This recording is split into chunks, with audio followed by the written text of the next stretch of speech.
Good morning. This is Dr. Robert, and on this edition of 5-ish Minutes with Dr. Robert, we are on location down by the river in the rather chilly early morning pre-cicada hours so that we can discuss, with the help of the river, the water element in general, and in particular the water element as it exists in your body, my body, and the bodies of all protoplasmic beings. All beings that are protoplasmic, including you and me, are basically water. When you get older and stringier like me, you move in the direction of being 60-ish, 65-ish% water. When you're younger and plumper, possibly like you, then you're maybe 75-ish% water, but we're mainly water. That means that we have to circulate our water really well if we want to be healthy. With the help of this river, there are two things you can notice about water. Number one is, water is always headed downhill. Whenever it gets a chance, it will go downhill. There should always be an opportunity for it to go downhill out in nature if you want the water to flow freely. Inside the body, the water is also flowing downhill.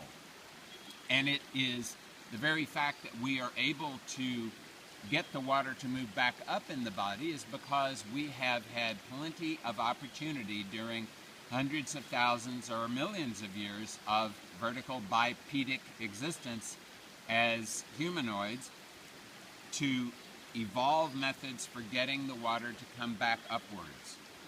When astronauts go out into space, as soon as they get free of the Earth's gravity temporarily, there is a swelling in their heads and upper bodies because the mechanism by which we are circulating the water that expects there to be gravity working against us, that mechanism has been temporarily interrupted.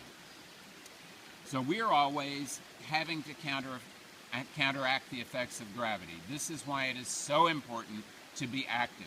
Even if you're not doing cardio every day, you need to, at the very least, walk. You need to walk, because walking causes these muscles to work. These muscles act as pumps to get the water and the blood and the lymph and everything else to move back up into the central part of the body where it can be recirculated. Circulation is the most important thing with water because the other important factor that we want, or item that we want to discuss this morning, is stagnation. Where there is insufficient water, or where there is abundant water but it is not circulating properly, or where there is too much water, often there will be stagnation. And when there is stagnation, things will not look like this beautifully calm flowing river. They will look like this pile of leaves and sediment and other stuff that is accumulated there and is growing algae and other things that are not so agreeable.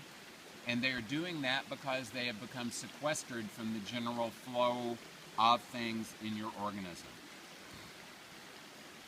So if you have any difficulty, let's say getting up in the morning and wondering what you should do with yourself, you might take a moment to remember a beautiful river that you have spent time around and spent some time hopefully communicating with, and perhaps by bringing that image of that gently flowing, peaceable, healthy river back into your awareness, you can encourage yourself to move around to do your yoga or Tai Chi or other Chi and Pran exercises, to get out and walk, to move, even when it's kind of chilly, a bit uncomfortable. But on a daily basis, it's important with your mind because, of course, where your attention goes, your prana will go, and it's prana that's causing all the circulation in your organism. When your mind is in the right space, when your mind is encouraging that kind of flow, possibly when your mind is remembering something like this very river or a similar river, you will be able to facilitate that circulation of the water element in your system that is one of the most crucial things that is required to keep you in good health now and on into the future. This is Dr. Robert encouraging your water to flow freely and requesting you to have a very fine day.